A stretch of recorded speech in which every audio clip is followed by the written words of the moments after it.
आप कह लें, थोड़ी देर के लिए हम उस मौन में बैठेंगे जो हमें हमारे करीब ले जाता है।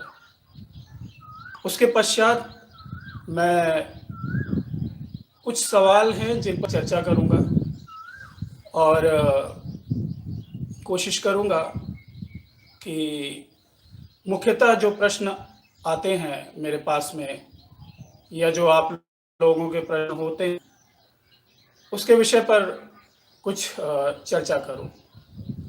तो सबसे पहले आप सभी लोगों से भी मैं कहूँगा कि कुछ देर के लिए हम मेडिटेट कर लेते हैं, कुछ देर के लिए हम मौन में बैठ लेते हैं और उसके बाद हम आगे चर्चा करेंगे। ध्यान के लिए जैसा कि हर बार मैं कहता हूँ वही इस बार भी कह रहा हूँ आपसे, ध्यान शुरू करने से पहले सबसे पहले गुरु को प्रणाम करें जिन्होंने आपको दीक्षा दी है। गुरु के पश्चात यदि आप किसी को अपना इष्ट मानते हैं, इष्ट देव है, इष्ट देवी हैं, उनको प्रणाम कर लीजिए और महाअवतार बाबा जी को प्रणाम कर लीजिए। उसके पश्चात अपना ध्यान करिए, मंत्र करिए और जो कि निरंतर चलते रहना चाहिए जब भी आपके पास अवसर हो। तो मैं थोड़ी देर के लिए इस मौन में बैठूंगा और इसके बाद आपसे बात करता हूँ।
मेरे साथ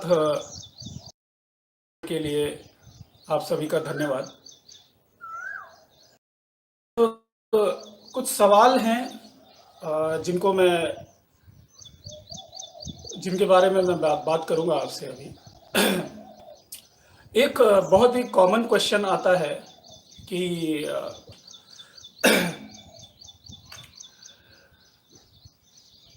मन में विचार बहुत आते हैं ध्यान करते वक़्त और मैं क्या करूँ कि विचार ना आएँ? देखिए, 2 बातें हैं। पहली बात तो ये है कि आप विचारों के चक्कर में पड़े ही ना। विचारों को अपना शत्रु माने ही ना। क्योंकि आप आज जो भी हैं, वो इन विचारों की वजह से ही हैं।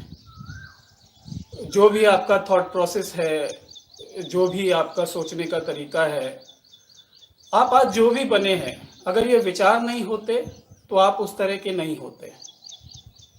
तो आप जो हैं, यदि आप अपने आप को गलत मानते हैं, तो विचारों का होना भी गलत है।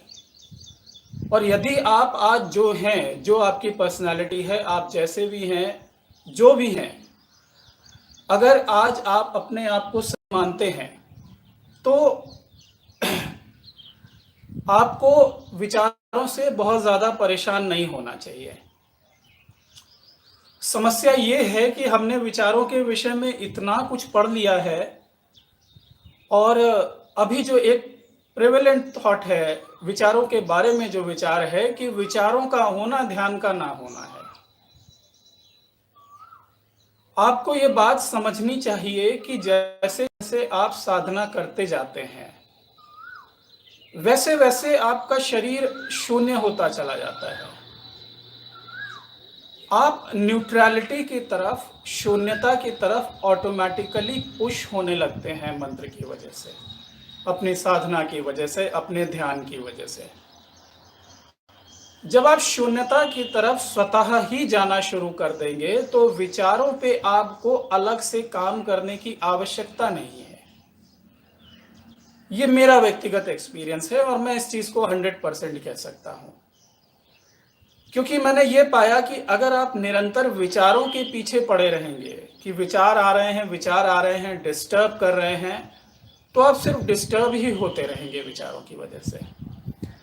जबकि वही समय, वही ऊर्जा अगर आप अपनी साधना करने में लगाते हैं, जितना आप ये सोचने में लगाते हैं कि विचार मुझे डिस्टर्ब कर रहे हैं, तो मैं आपको निश्चित तौर पे ये बता सकता हूं कि विचारों की इतनी क्षमता नहीं है कि वो आपको डिस्टर्ब कर सकें, आपका ध्यान डिस्टर्ब कर सकें। वो आएंगे और जैसे एक विजिटर घर में है, उसी तरह से बने रहेंगे। ठीक है, आप उनसे डिस्टर्ब मत होइए, उनको आने दीजिए, जाने दीजिए, कोई दिक्कत नहीं है। आपका जो प्राइमरी फोकस है, वो फोकस आपका अपने मंत्र पर होना चाहिए, अपनी ध्यान प्रक्रिया पे होना चाहिए, अपनी साधना पे होना चाहिए। अगर आप उसको फॉलो करते रहेंगे, स्ट्रांगली फॉलो करेंगे, तो विचार एकदम बैकड्रॉप में चले जाएंगे और आपकी अपनी बॉडी में ही इतनी एक्सटेसी क्रिएट होगी, इतना आनंद क्रिएट होगा कि वो आनंद बिल्कुल आप पर छा जाएगा। वो आनंद इतना प्राइमरी हो जाएगा आपके व्यक्तित्व में, आपकी बॉडी में, कि दूसरी चीजें मायने ही नहीं रखेंगी। विचारों का होना ना होना कोई फर्क ही नहीं डालेगा। ठीक है, मगर फिर भी आपको अगर लगता है, आप बहुत ज़्यादा एडमेंट हैं इस चीज़ को लेके कि नहीं, मैंने जो पढ़ा है वही सही है और विचार तो नहीं होने चाहिए, विचारों का होना जो है दिक्कत वाली बात है, तो एक काम कर सकते हैं आप कि मान लीजिए आपको गुरु ने मंत्र दिया हुआ है, ठीक है, तो आप अपना दिमाग जो है उन थॉट्स से हटा के अपने मंत्र पे बनाए रखें लगातार। और देखिए, श्वास पे भी जो है ध्यान देने के लिए इसीलिए कहा जाता है कि जब आप एक पर्टिकुलर चीज पे, जो कि इतनी पोटेंट तरीके से हमारे भीतर चल रही है, आ रही है, जा रही है, जब आपका सारा ध्यान उसी पे केंद्रित हो जाएगा, तो विचारों को अटेंशन देने के लिए आपके पास एनर्जी नहीं बचेगी। ठीक है। अगर वाक़ई में उस क्रिया को आप सही से कर रहे हैं, यानी कि श्वास पे भी आप ठीक से आती-जाती श्वास पे ध्यान दे रहे हैं, तो विचारों की तरफ उतना दिमाग जा नहीं पाएगा, क्योंकि वो एक क्रिया में पूरी तरीके से इन्वॉल्व होगा। वहीं दूसरी तरफ आप अगर अपना ध्यान जो है वो ज़्यादा से ज़्यादा जो भी आप जाप कर रहे हैं उस पे रखते हैं, तो भी लगभग इसी स्थिति का निर्माण होगा कि आप अपने विचारों को बहुत ज़्यादा अटेंशन नहीं दे पाएंगे। ठीक है। तो दो तरीके हैं, दोनों में से कोई भी चुनाव कर सकते हैं। या तो आप बिल्कुल सहज तरीके से चलते रहें, गुरु ने जो साधना दी है अपना अटेंशन पूरा उस पर रखते रहें, विचार आ रहे हैं जा रहे हैं उनको आने जाने दीजिए, उनसे डिस्टर्ब मत होइए, उनका विरोध मत करिए, उनको रहने दीजिए वहां पर। ठीक है। आप सिर्फ गुरु की दी हुई क्रिया फॉलो करते रहेंगे, आप साधना मार्ग में आगे बढ़ते रहेंगे, इतना मैं निश्चित तौर पे आपसे कह सकता हूं। ये विचार आपको आगे बढ़ने से रोक नहीं पाएंगे। ठीक है। तो ये बात थी कुछ विचारों के संदर्भ में।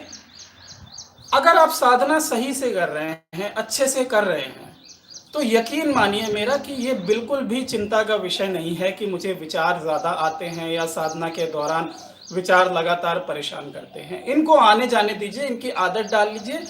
जैसे जैसे आप आनंद में प्रवेश करेंगे, आपकी ऊर्जा जागृत होगी, ये अपने आप न्यूट्रलाइज होते जाएंगे, क्योंकि आप न्यूट्रल फेज में जाते जाएंगे, आप शून्य हो जाओगे। बिल्कुल शारीरिक अवस्था पे भी शून्यता महसूस करेंगे और मानसिक अवस्था पे भी शून्यता महसूस करेंगे। आप धीरे धीरे पूर्ण रूप से शून्य हो जाएंगे, और जब शून्य है तो शून्य है, उससे कोई भी चीज टकराएगी कोई प्रभाव नहीं पड़ेगा। ठीक है। अच्छा, एक और प्राइमरी क्वेश्चन आता है मेरे पास। ये क्वेश्चन यंगस्टर्स के थ्रू ज्यादा आता है, बाकी लोगों से भी आता है, जो मैरिड हैं अनमैरिड हैं सभी से आता है कि ब्रह्मचर्य का क्या महत्व है इस साधना में, क्या मुझे ब्रह्मचर्य का पालन करना चाहिए और क्या ये ज़रूरी है साधना में आगे बढ़ने के लिए। ब्रह्मचर्य का महत्व होगा बाकी साधनाओं में, मैं और साधनाओं के विषय में बात नहीं करूंगा फिलहाल। ठीक है। जहाँ जैसी कंडीशन होती है, जहाँ जैसा गुरु आपको बताते हैं, वो चीज़ तो आपको फॉलो करनी ही चाहिए। अगर ब्रह्मचर्य के लिए बोल रहे हैं और आप उसके लिए सक्षम हैं तो आप उसका पालन करिए, नहीं है तो निश्चित तौर पे आप मानसिक रूप से ही इतना त्रस्त रहेंगे कि मैं तो इसका पालन नहीं कर पा रहा हूँ, मतलब साधना में मेरी तरक्की नहीं होगी। आप अपने आप से ही डिस्टर्ब रहेंगे। साधना करने की बात तो बहुत आगे की हो गई। तंत्र योग जो है, महातंत्र योग, मैंने आपसे पहले भी कहा था कि तंत्र आपकी लाइफ में कोई डिस्टरबेंस नहीं करना चाहता। तंत्र की जो विचारधारा है, तंत्र योग की जो मध्यम तंत्र है, जो एक्सट्रीमिटीज में काम नहीं करता है, जो कि योग मार्ग से आपको आगे ले जाना चाहता है, तंत्र योग ये मानता है कि इंसान की सारी जरूरतें हैं, भौतिक भी हैं आध्यात्मिक भी हैं। बहुत सारी कमजोरियां हैं, अगर उन्हें कमजोरियां माने, वरना वो दी हुई चीजें हैं हमको, जिनके माध्यम से हम ऑपरेट करते हैं इस वर्ल्ड में। नेचर ने हमको वो चीजें दी हैं, काम, क्रोध, लोभ, मद, मोह, अहम। जहां एक और इनकी नकारात्मकता है, वहीं एक और इनकी उपयोगिता भी है। सही समय पे क्रोध नहीं करेंगे तो भी जीवन में कुछ नहीं हासिल कर सकेंगे। ठीक है। हर चीज का अपना महत्व भी है। उसके साथ ही एक पर्टिकुलर डायमेंशन में, यानी कि साधना के डायमेंशन में अगर आप इसको नकारात्मक रूप में लेते हैं तो जाहिर सी बात है ये आपको नकारात्मक भी प्रतीत हो सकती है।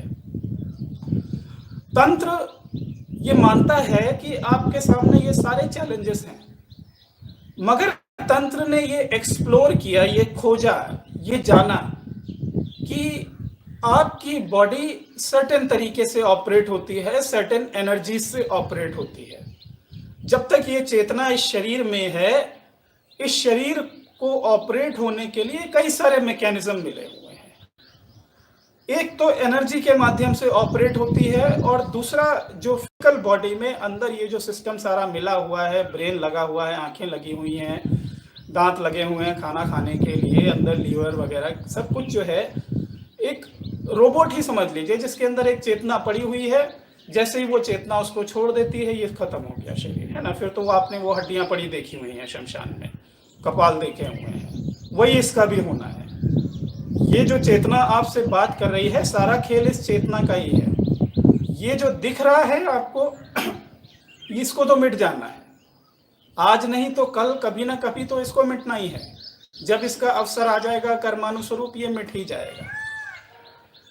तो तंत्र आपको अपॉर्चुनिटी देता है कि इररिस्पेक्टिव आप जो है क्या एनर्जीज कैरी करते हैं, क्या आपका थॉट प्रोसेस है, क्या आपकी कमजोरियां हैं, आप जो बायोलॉजिकल फोर्सेस कैरी कर रहे हैं, आप जो भी फोर्सेस कैरी कर रहे हैं अपने भीतर, उन फोर्सेस के माध्यम से आप आत्म उन्नति के मार्ग पर, आत्म अनुभूति के मार्ग पर आगे जा सकते हैं और उसको प्राप्त कर सकते हैं, और वो भी इसी लाइफ टाइम में।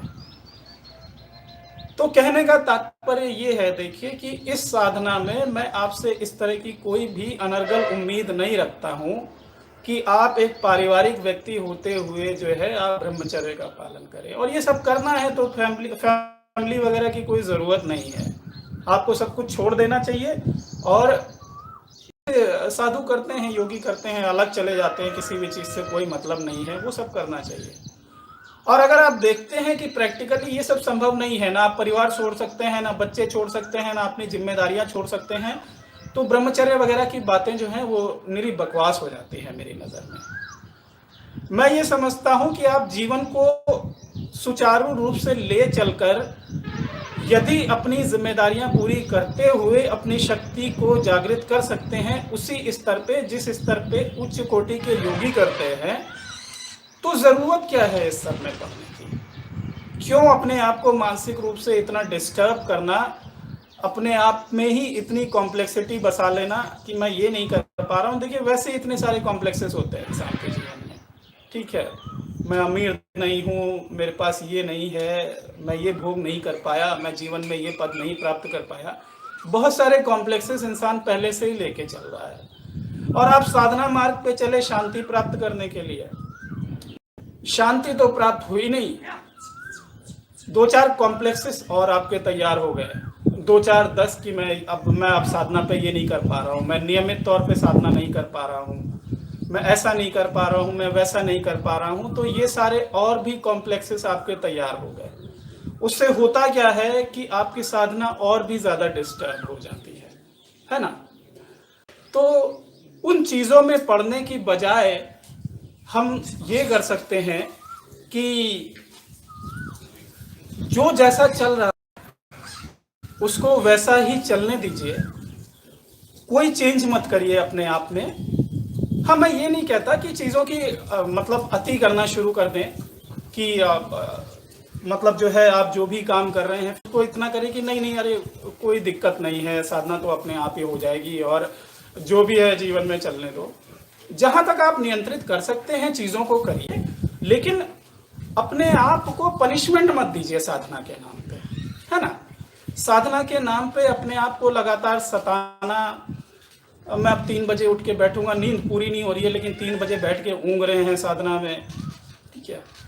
अपना भी ध्यान रखिए, अपने शरीर का भी ध्यान रखिए और उसके साथ में साधना लेके चलिए, तब आप वाकई में साध पाएंगे। कष्ट देने का नाम अपने आप को साधना नहीं है। कष्ट वहां तक दीजिए जहां तक आप अपने आप पर पकड़ रख सकें कि आपका मन जो है पता चला आपकी बात ही नहीं सुन रहा है, बिल्कुल वो स्थिति दिक्कत वाली होती है। तो उतना करें कि आपका मन नियंत्रित रहे, एट द सेम टाइम आप अपने आप को पनिश ना करना शुरू कर दें। साधना अपने आप में एक पनिशमेंट ना साबित हो जाए आपके लिए, ठीक है।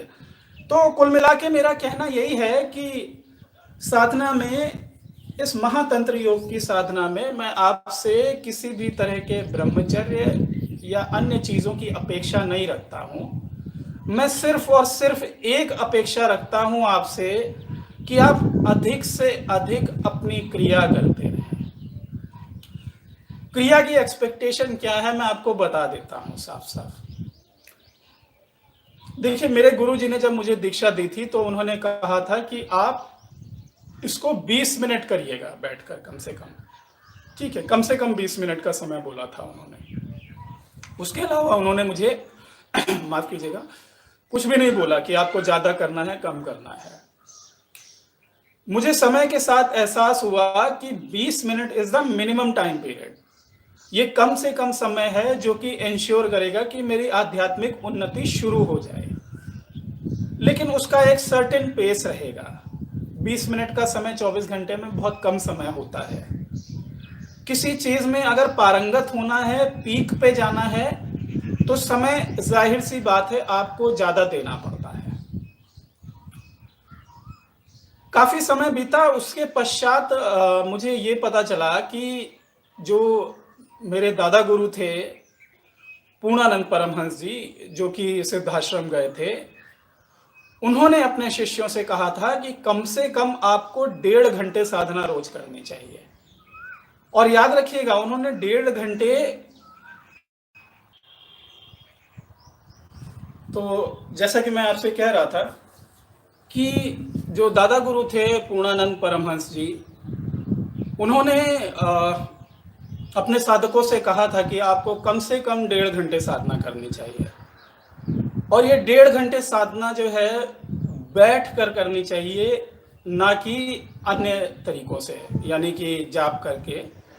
लेकिन मैं देखता हूं चूंकि कि लोगों के पास इतना धीरज नहीं है या इतना समय नहीं है आज की तारीख में, अपने प्रोफेशनल कमिटमेंट्स की वजह से या पर्सनल कमजोरियों की वजह से, कि वो 1.5 घंटे बैठकर साधना कर सकें। तो मैं आपको इतना ऑप्शन दे देता हूं कि आप 20 मिनट बैठकर कर लीजिए और बाकी समय जो है आप अपना जाप करते रहिए।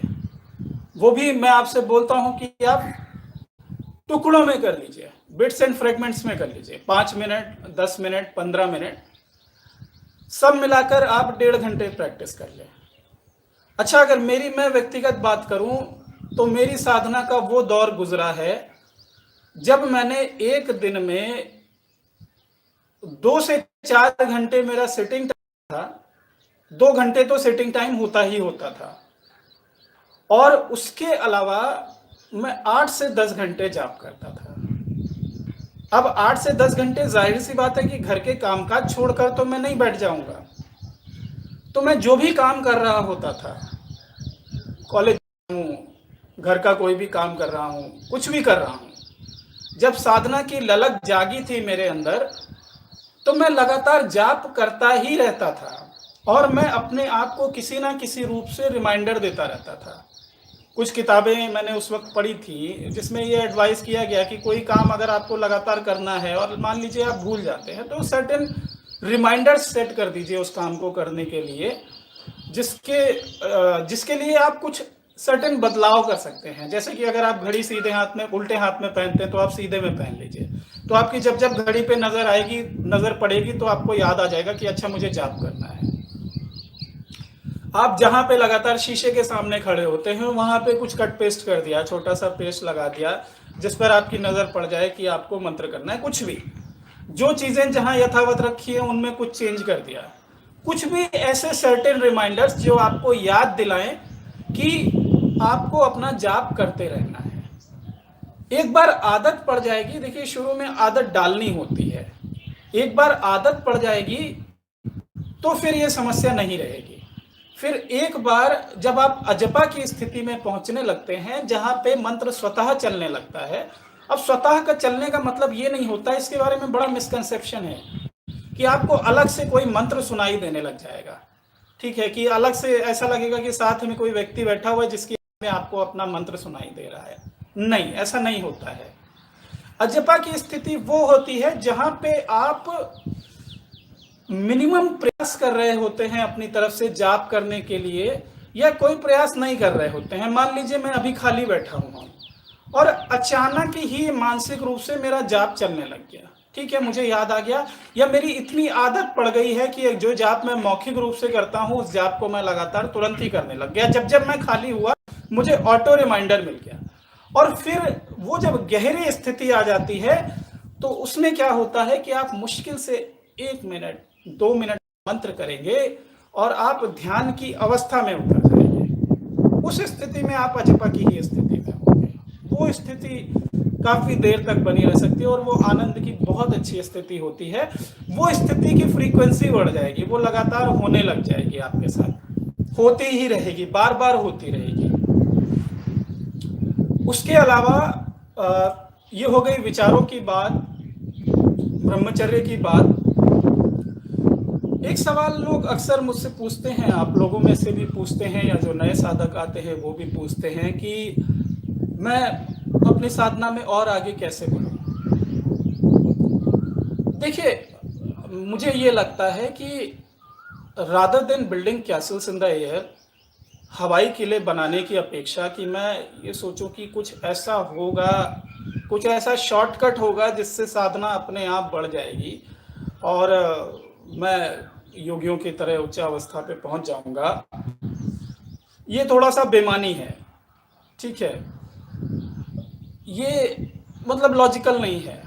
अगर ऐसा संभव होता कि ऐसा कोई तरीका होता जिससे साधना आपकी इंटीग्रेट कर दी जाती और किसी पुश के द्वारा आपको जो है अचानक से अच्छी अवस्था में पहुंचा दिया जाता, तो ये जो जिन साधु संतों की आपने कहानियां सुनी हैं और पौराणिक कहानियां सुनी हैं और भागीरथ जैसे लोगों की कहानियां सुनी हैं, जिनके बारे में हजार हजार साल तक का वर्णन है तपस्याओं का, रावण जैसे लोगों की कहानियां सुनी है, बड़े बड़े साधकों की कहानियां सुनी है, फिर तो ये बेमानी हो गई, इनका कोई मतलब ही नहीं रह गया। ये फिर झूठी कोरी कल्पना है। ठीक है, अगर थोड़ी बहुत भी इसमें सच्चाई है तो आप ये समझ लीजिए कि उन साधकों को भी, जो कि सब कुछ छोड़ के गए हुए थे, उनको भी अपना पूरा पूरा जीवन अर्पित करना पड़ा साधना में आगे बढ़ने की। और मैं अगर ये उम्मीद करूं कि बिना कुछ किए हुए या कम से कम किए हुए साधना मेरी उच्च अवस्था पे तुरंत पहुंच जाएगी, तो ये संभव नहीं है। ये हमको प्रैक्टिकली समझ लेना चाहिए इस बात को। साधना में आगे बढ़ने का तरीका एक ही है कि आप ज्यादा से ज्यादा साधना करें। जब आपको अवसर मिले आप अधिक से अधिक अपनी प्रैक्टिस करें। ये हो सकता है कि जैसे मैंने कहा कि 20 मिनट के लिए या आधे घंटे के लिए आप बैठकर साधना कर लें, बाकी समय में जाप को जरूर जोड़ दें।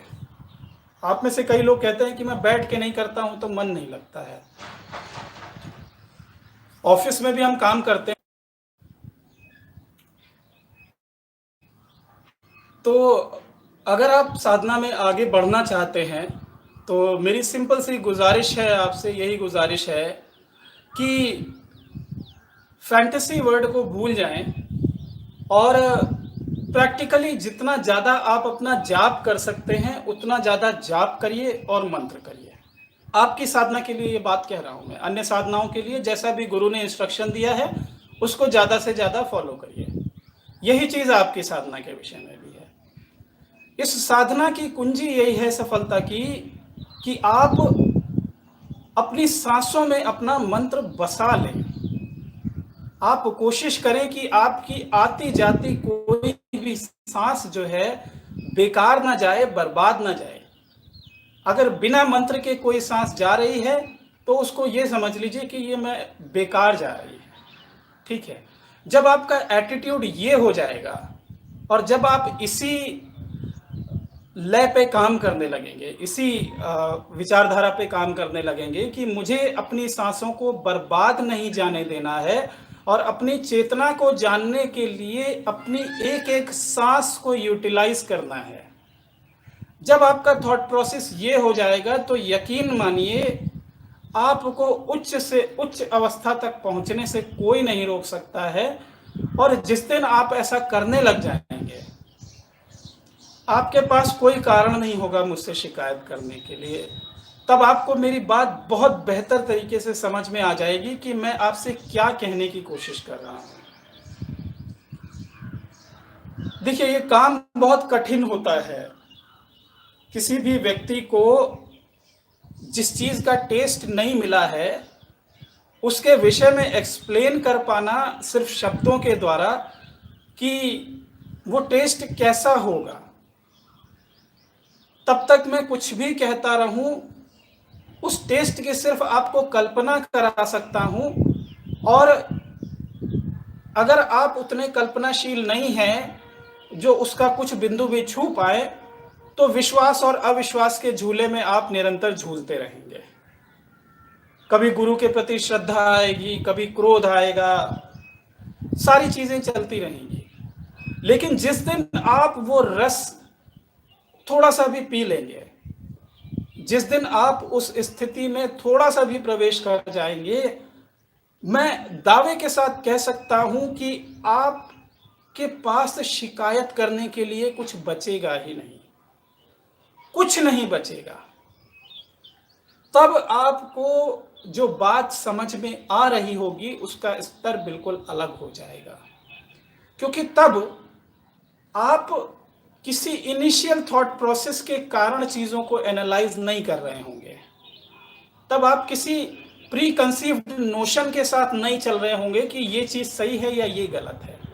दरअसल तब आप न्यूट्रलिटी में प्रवेश कर चुके होंगे, शून्यता में प्रवेश कर चुके होंगे, और वो शून्यता अपने आप में सब कुछ समाहित कर लेती है। वहां पर आप जो भी पढ़ोगे, जो भी समझोगे, जिस पर भी आप विचार करेंगे, आपका स्तर एकदम अलग हो जाएगा, चीजों को समझने का हिसाब किताब एकदम अलग हो जाएगा। और तब आप समझ सकेंगे, तब आप खुद जान सकेंगे कि वाकई में चेतना कैसे ऑपरेट करती है, और क्यों जब ध्यान में एक व्यक्ति उच्च अवस्था पे पहुंच जाता है तो उसके लिए चीजों को डिसाइफर करना आसान हो जाता है। आप कोई भी कहानी पढ़ोगे, आप कोई भी बात पढ़ोगे, उसका मतलब आपके लिए बिल्कुल भिन्न निकल रहा होगा जो कि बाकी दुनिया को निकलता है। आपका संदर्भ, आपका जो है व्याख्या एकदम अलग हो जाएगी चीजों को लेकर। लेकिन ये होगा तभी जब आप उस अवस्था में प्रवेश करेंगे। तंत्र उस मार्ग में बहुत ज्यादा पोटेंट है। मैं पूरे बल के साथ ये चीज कह सकता हूं कि तंत्र योग की जो साधना, जो ये मध्यम मार्गी साधना है, ये आपको कम से कम समय में बहुत उच्चावस्था में प्रवेश करा सकती है। लेकिन कम से कम समय का मतलब घंटों या महीनों नहीं होता है, कुछ समय तो चाहिए ही होता है ना। वो कुछ समय को अगर आप डिफाइन करके साल भर के अंदर ही बोलने लगेंगे कि मुझे साक्षात्कार नहीं हो रहा है, अब मैं क्या करूं बताइए उसके लिए। पहली बात तो साक्षात्कार जो है वो निज की और ईश्वर के बीच की बिल्कुल इंडिविजुअल घटना है। गुरु आपको उस दरवाजे पे ले जाके खड़ा कर देगा जहां से बस वो दरवाजा खोला और आप प्रवेश कर गए। लेकिन वो दरवाजा खोलना परासत्ता की मर्जी है, क्योंकि बहुत सारी चीजें होती हैं जो रुकावटें पैदा करती हैं। और हाँ, कई बार कुछ अंतिम क्षण होते हैं, वहां पर आपकी गुरु के प्रति भक्ति काम आती है, गुरु के प्रति प्रेम और श्रद्धा काम आता है। लेकिन उससे पहले सभी को आग में तपना पड़ता है। वो सोना बनने से पहले आपको तपना पड़ेगा। कोई ऑल्टर ले ली और एक दिन आके बोल रहे कृपा कर दो, कैसे कृपा होगी आप बताइए। आप अगर मेरे स्थान पे हो, कैसे, क्या करेंगे आप? एक प्रक्रिया है, एक सतत प्रक्रिया है कि ये बनने के लिए व्यक्ति को ये करना ही करना पड़ेगा। आईएएस बनने के लिए व्यक्ति को साल, 6 महीने, 2 साल जो है गंभीरता से पढ़ाई करनी ही करनी पड़ेगी। आप मुझसे कह रहे हैं कि ये पढ़ाई मैं नहीं करूंगा, मुझे सीधे आईएएस बना दीजिए। मेरे हिसाब से तो ये संभव नहीं है ना। हाँ, पास्ट लाइफ्स में आपने वो पढ़ाई कर रखी हो तो बात अलग है, जो कि मैं साधना के संदर्भ में कह रहा हूं, आप ये बात समझते हैं। अगर पूर्व जन्मों में आपने इतनी साधना की हुई है कि आप बिल्कुल दरवाजे पे खड़े हो गए हैं आके, और बस इस जन्म में ही कुछ नहीं कर रहे हैं, तो वो दरवाजा कभी भी खुल जाएगा। लेकिन वो भी परासत्ता ही तय करेगी। गुरु आपको उस दरवाजे तक पहुंचने के लिए रास्ता दिखा देता है, वहां पर ले जाकर खड़ा कर देता है। आपको चलते फिर भी जाना है। परीक्षा से कोई भी नहीं बच सकता, गुरु नहीं बच सकता, जो गुरु बना है वो भी नहीं बच सकता, जो बनेगा वो भी नहीं बच सकता। क्योंकि जब तक आप जीवन में उन परिस्थितियों से नहीं जाएंगे जो कि आपके गुरु तत्व को प्रगाढ़ करती हैं, तब तक आप गुरु पद पे शोभित नहीं हो सकते, आपको नहीं बिठाया जा सकता, कुदरत बैठने ही नहीं देगी। आप अगर कुछ मान लीजिए खुराफात करके किसी तरीके से उस स्थिति पे बैठ भी जाते हैं तो कुदरत कभी ना कभी आपको तोड़ देगी। आप वो शक्ति नहीं धारण कर पाएंगे जो बाकी लोगों की शक्ति जागृत करने के लिए जरूरी होती है, या कोई समस्या आती है तो उसको एकोमोडेट कर सके। आप उसको लंबे समय तक झेल नहीं पाएंगे। दूसरों के कष्ट, दूसरों की परेशानियों को आप अपने ऊपर लेंगे सिर्फ अगर गुरु बनने के लिए, तो आपको बिठा दिया जाएगा, लिटा दिया जाएगा। आप लंबे समय उसको कंटिन्यू नहीं कर सकते। जब तक गुरु सत्ता का साथ नहीं होता है, उनका आशीर्वाद नहीं होता है, ये चीज बहुत डिफिकल्ट है। और हर शिष्य में एक पोटेंट गुरु छुपा होता है। शिष्य कह ले, साधक कह ले, कुछ भी कह ले, मैं अपने गुरु का शिष्य था। मुझे नहीं मालूम था कि मेरे साथ जीवन में ये परिस्थितियां बनेगी कि कभी मैं अपने गुरु जी का काम भी संभालूंगा, जिस स्तर का भी संभाला। किसी साधक को नहीं पता कि उसके लिए क्या लिखा हुआ है आगे, मगर जैसे जैसे आप साधना मार्ग पे चलते जाओगे आप पाओगे कि स्थितियां जो है आपके सामने क्लियर होती जा रही हैं और आपका मार्गदर्शन धीरे धीरे होता जा रहा है। एक दो बातें और हैं ज्यादातर साधना के विषय में कि प्रार्थना कैसे करें और क्या करना चाहिए। देखिए, मैं पहले भी कह चुका हूं कि प्रार्थना का कोई मूल स्वरूप नहीं होता है। फिर भी आप ये कर सकते हैं कि अगर आपकी कोई समस्या है, कोई परेशानी है, आप उसको प्रार्थना में बाबा जी के समक्ष रख दीजिए। महाअवतार पहले गुरु को प्रणाम करें, इष्ट को प्रणाम करें, बाबा जी को प्रणाम करें, और आप जो है जो भी अपनी समस्या है वो बाबा जी के सामने रख दीजिए। बार बार रोज रोज कहने की जरूरत नहीं है, उनसे एक बार बोल दिया काफी है। उसके बाद आपका लक्ष्य ये होना चाहिए कि आपने बाबा जी को बोल दिया है, अब चाहे गुरु को ध्यान कर लें, इष्ट को कर लें या बाबा जी को कर लें, अपना मंत्र करते हैं लगातार। जब जब मौका मिले बाबा जी का ध्यान करते हुए मंत्र करते रहें, मन में इच्छा करें जो भी आपकी समस्या है, लेकिन बार बार वो प्रार्थना करने की जरूरत नहीं है। रोज रोज नहीं कहने की जरूरत है मेरा काम हो जाए, मेरा काम हो जाए, मेरा काम हो जाए। एक बार आपने अपनी बात उनके सामने रख दी, प्रणाम कर लीजिए दिल से, और फिर उसके बाद जितना मंत्र कर सकते हैं करिए। वो जब उचित समझेंगे तब आपका काम कर देंगे, ठीक है। और ये मत सोचिएगा कि नहीं होगा, बाबा जी मेरी प्रार्थना क्यों सुनेंगे, मैं उतना ऊपर पहुंचा हूं कि नहीं पहुंचा हूं, ये गलत काम है मेरे, वो गलत काम है, मैं तो साधना नहीं करता। वो सब बातें भूल जाइए, उन सब बातों का कोई मतलब नहीं है। आप जहां खड़े हुए हैं, अगर आप अपनी साधना कर रहे हैं या एटलीस्ट प्रयासरत हैं अपनी तरफ से, तो आपने अपना संबंध बाबा जी से सुनिश्चित कर लिया है। अगर आप उनसे प्रेम करते हैं, गुरु के माध्यम से भी संपर्क कर सकते हैं, इष्ट के माध्यम से भी संपर्क कर सकते हैं। हाँ, गुरु के माध्यम से संपर्क करना ज्यादा बेहतर होता है, क्योंकि गुरु उस तार को छू चुका है। वो जो करंट है ना, जो वहां तक जाता है, गुरु उससे कनेक्टेड है, और गुरु के माध्यम से आप भी कनेक्टेड हो जाते हैं। तो गुरु को प्रणाम करिए। आप अपनी बात गुरु के समक्ष भी रख सकते हैं, बाबा जी के समक्ष रख सकते हैं, ये एक तरीका है। हाँ, बाबा जी के प्रति आपको ज्यादा प्रेम है, आपका दिल कहता है कि आपको लगता है कि मेरी प्रार्थना वही सुनेंगे, आप उनको प्रणाम करके अपनी बात उनके समक्ष रख दीजिए, अपना मंत्र करते रहिए। और एक चीज मैं आपको और बता दूं, आपके जीवन में जो कुछ भी चल रहा है, जो कुछ भी परिवर्तन आप चाहते हैं, उसके लिए फ्रस्ट्रेट होकर चीजें परिवर्तित नहीं होंगी। आपने अगर साधना ले ली है और आप मंत्र कर रहे हैं अपना, तो बाकी चीजों को दिमाग से निकाल दीजिए, परेशान मत होइए उनके लिए। आप निरंतर अपना मंत्र कर रहिए, जितना कर सकते हैं, जितना ज्यादा कर सकते हैं आप करते रहिए। आप देखेंगे कि आसपास की परिस्थितियां बिना कहे आपके माकूल होने लग गई हैं। चाहे वो आपकी आर्थिक परिस्थितियां हो, चाहे भौतिक परिस्थितियां हो, लेकिन अगर आप उनके पीछे पड़े रहेंगे कि नहीं नहीं ये वाली सही हो जाए, अभी पैसा पहले आ जाए, नहीं पहले ये वाला काम हो जाए, आप घूमते रहेंगे उसी चक्र में गोल गोल। आप एक काम करना चाहते हैं उसको दिमाग में रखिए, एक बार बोल दीजिए बाबा जी से अपना मंत्र करते रहिए। पूरे जीवन का आमूल चूल परिवर्तन करना चाहते हैं, पूरे जीवन को परिवर्तित करना चाहते हैं, आप गुरु का स्मरण करते हुए अपना मंत्र करते रहिए। जितना आप करेंगे उतना ही आप देखेंगे कि आपके जीवन की परिस्थितियां आपके अनुकूल होने लग गई हैं। पहली बात तो चीजें ऑटोमेटिकली होना सही शुरू हो जाएंगी। चीजें जो है जिंदगी में जो भी आपके आसपास है वो चीजें अपने आप सुधरना शुरू हो जाएंगी, आपको कहना नहीं पड़ेगा उनके लिए। और दूसरा, जितना आप मंत्र करते रहेंगे आप देखेंगे कि मेरे मन में विचार चल रहा है और चीज सामने हो रही है। ये सब बातें हैं प्रार्थना की। मुख्य बात जो है वो है मौन हासिल करने की, शांति हासिल करने की, ज्ञान हासिल करने की। कैसे होगा?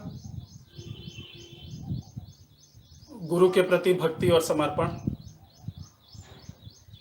साधना के प्रति पूर्ण समर्पण। सिर्फ 2 बातें पकड़ लीजिए, पूरा ब्रह्मांड आपके कदमों में झुक सकता है। ये अनुभव आपको समय के साथ हो जाएगा। जो बात मैंने कही है शायद बात बड़ी लगे, लेकिन ये अनुभव आपको समय के साथ हो जाएगा कि सब कुछ आपके चरणों में आकर गिर सकता है यदि आप गुरु चरणों की आस लगा लें। गुरु के प्रति प्रेम आपके दिल में बस जाए। गुलामी करने की बात नहीं कह रहा मैं, ठीक है? मैं ये नहीं कह रहा कि आप जो है गुलामी करने लगे। प्रेम और समर्पण कोई गुलामी नहीं होता है। जब तक कि आप उसमें अपना कोई मकसद ना ढूंढ रहे हो, तब हो सकता है कि आपको गुलामी लगे। जब आप कुछ हासिल करने की कोशिश कर रहे होते हैं किसी से और फेक प्रेम, बनावटी प्रेम जो है आप दिखा रहे होते हैं, तो वो थोड़े समय बाद आपको मानसिक तौर पे गुलामी लगने लगेगा कि यार मुझे काम ही तो इतना कराना है, इसके मैं चक्कर काट रहा हूँ, इसके गुलामी कर रहा हूँ।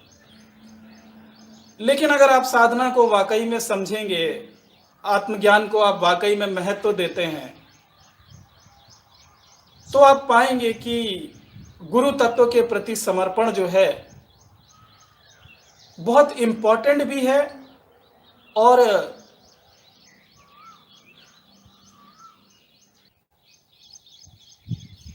तो आप पाएंगे कि गुरु तत्व के प्रति जो समर्पण है ना, वो सिर्फ महत्वपूर्ण है बल्कि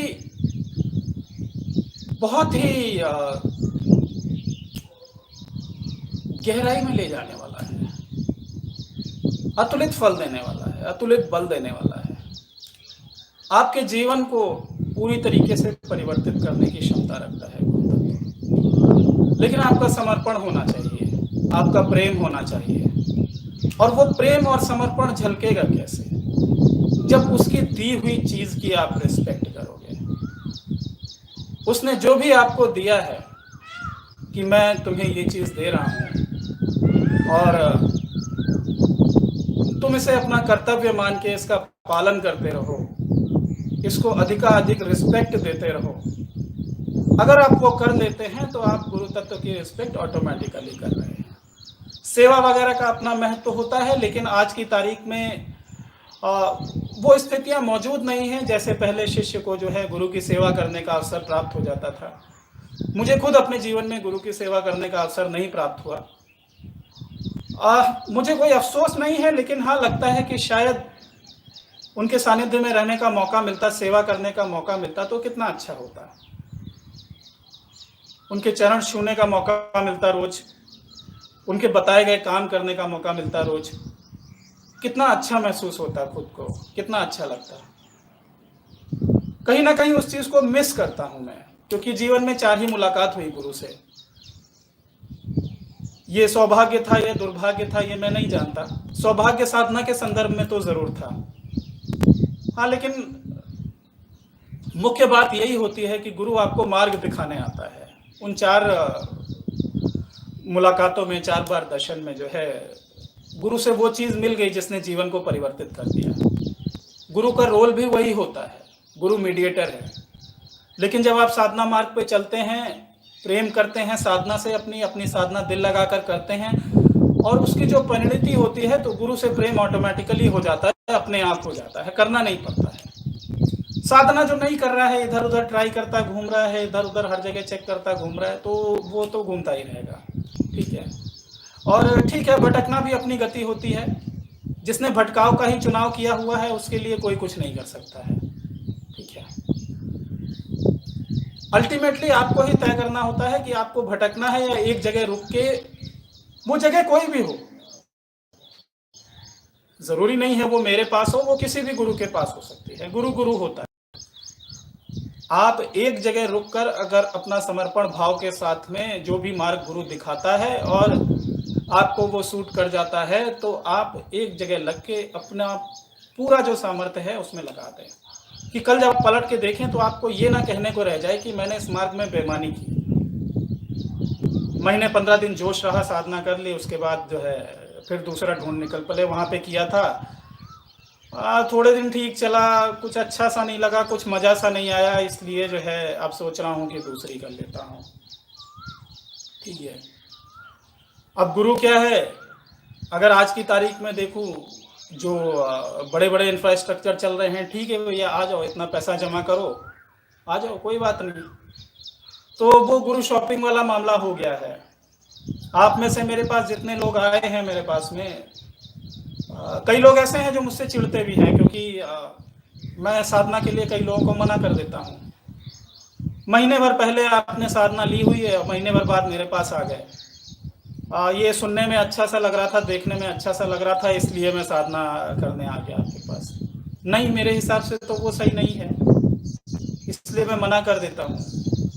आपको बुरा लगता है तो मतलब मैं ये नहीं चाहता कि आपको बुरा लगे, या विलिंगली मैं ऐसा करता हूँ कि आपको बुरा लगे, लेकिन वो परिस्थितियों का निर्माण ही ऐसा हो जाता है कि आपको बुरा लगेगा कि भाई मैं किसी के पास गया कुछ चीज़ लेने और उसने उसको मुझे मना कर दिया। लेकिन अब मेरा जो है तरीका यही है, मुझे लगता है कि सही तरीका यही है कि एक व्यक्ति महीने 15 दिन भी साधना पे डिवोट करके नहीं आ रहा है और मैं उसको उठा के दूसरी साधना दे देता हूँ, ये उचित नहीं है, न्यायोचित नहीं है। ये आप जिस पूर्व गुरु के पास होके आए हैं उससे बिना अपने परमिशन लिए आप दूसरी साधना पे शिफ्ट हो गए, दूसरी से तीसरी पे शिफ्ट हो जाओगे, तीसरी पे चौथी पे शिफ्ट हो जाओगे। मेरे पास ऐसे ऐसे साधक आए हैं, 10 से 12 गुरु बना चुके हैं, अभी तक मिला कुछ नहीं, जिंदगी के 12 साल गुजार दिए, 15 साल गुजार दिए, ओशो के आश्रम में भी हो आए, वो राधा स्वामी के भी हो आए, उसके अलावा जहाँ जहाँ पे भी जो भी मिल गया, महीने भर वहाँ कर लिया फैशन, 2 महीने वहाँ फैशन कर लिया, विपස්සना कर ली, ये कर लिया, वो कर लिया, उसके बाद बैठे छूछे हुए हैं, खाली बैठे हुए हैं। तो मेरा कहने का मतलब यही है कि भटकाव है तो आपका चुनाव ही, लेकिन जितनी जल्दी इस भटकाव को समाप्त करके आप साधना मार्ग पे ईमानदारी से चल देते हैं, उतना ज्यादा बेहतर रहेगा, अगर चलना चाहते हैं। ऐसा नहीं है कि जो लोग साधना मार्ग पे नहीं चल रहे हैं इस दुनिया में तो उनका कुछ रुका हुआ है या उनका जीवन नहीं चल रहा है, लेकिन जो इस मार्ग का व्यक्ति है, जिसके अंदर इस मार्ग की प्यास है, कोशिश करके ईमानदार हो जाए इस प्यास के मामले में। जितना आप ईमानदार हो जाएंगे उतनी चीजें ज्यादा जल्दी वर्क करेंगी आपके लिए, उतना आप अपनी गहराई ज्यादा जल्दी प्राप्त करेंगे।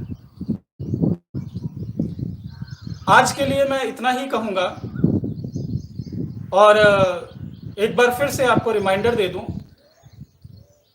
गुरु ने ना पकड़ी होती बाह, सखी रे मैं तो बह गई होती, माफ कीजिएगा, बाह पकड़ा दो, छुड़ा के भागो नहीं बार बार। 2 महीने 4 महीने के लिए जाते हो, खुद ही छोड़ देते हो साधना, फिर 6 महीने साल भर बाद वापस आओगे, अब मैं कर रहा हूं कुछ दिन से, अच्छा सा लग रहा है। ये सब चीजें रुकावट पैदा करती हैं। थोड़ा सा तटस्थ बनाइए, अपने आप को मजबूत करिए। मनुष्य रूप में जन्म लिया है और आप इधर उधर भटकते फिरते रहें, उसका कोई औचित्य नहीं बनता। जबकि आप चीज़ों को अपने नियंत्रण में कर सकते हैं। वहाँ पकड़ा दीजिए गुरु को, साधना के प्रति समर्पित हो जाइए। जब मौका मिले उस मौके को यूटिलाइज करिए साधना के प्रति। बहुत ज़्यादा जानकारी इकट्ठा करने की ज़रूरत नहीं है। हम क्या करते हैं, आधा घंटा 1 घंटा साधना की, अब एंटरटेनमेंट ढूंढने लग गए। चलो ये वाले वीडियो देख लेते हैं, चलो ये वाली किताब पढ़ लेते हैं, यहाँ से कुछ नया जानने को मिलेगा, कुछ उनकी विचारधारा जानने को मिलेगी, ये सीखने को मिलेगा। वो ये सीखना जो है ये हमेशा फंसाए रखेगा। अगर वाकई में आंतरिक तल पे सीखना है, गहराई में सीखना है, एक चीज पकड़ लीजिए, जो भी मनोरंजन ढूंढना है आपको अपनी साधना में ढूंढिए। मन नहीं लगेगा, काफी समय हो सकता मन ना लगे, लेकिन एक बार समझ लीजिए कि अगर एक बार वो अमृत की बूंद मिल गई, एक बार वो आनंद मिल गया, तो सारा का सारा जो सार है वो सब कुछ यहीं मिल जाएगा। आपको कहीं तलाशने की कुछ जरूरत नहीं है, किसी किताब में वो नहीं अवेलेबल है। किताबों में जो अवेलेबल हैं वो दूसरों के एडवेंचर हैं। आज मान लीजिए मैं कोई किताब लिखता हूं और उसमें जो भी बातें लिखूंगा, जो अनुभव लिखूंगा, वो मेरे एडवेंचर होंगे। मेरे एडवेंचर से आप क्यों मजा ले रहे हो? मेरे एडवेंचर से प्रेरणा ले सकते हो कि शायद एडवेंचर ऐसे भी होते होंगे, लेकिन आपको अपना एडवेंचर तलाशना है। अपना एडवेंचर तभी मिलेगा जब आप अपनी सारी शक्ति जो है अपनी साधना में झोंक देंगे। सारी शक्ति से मेरा तात्पर्य है कि जो भी अवेलेबल अपॉर्चुनिटीज हैं आपके पास में, उनको अपनी साधना में झोंक दीजिए, है ना। फिलहाल आज के लिए इतना ही। आप सभी को प्रणाम। महाशक्ति आपकी रक्षा करें, आपके जीवन में शुभता हो, यही मेरी ईश्वर से प्रार्थना है। बहुत बहुत धन्यवाद।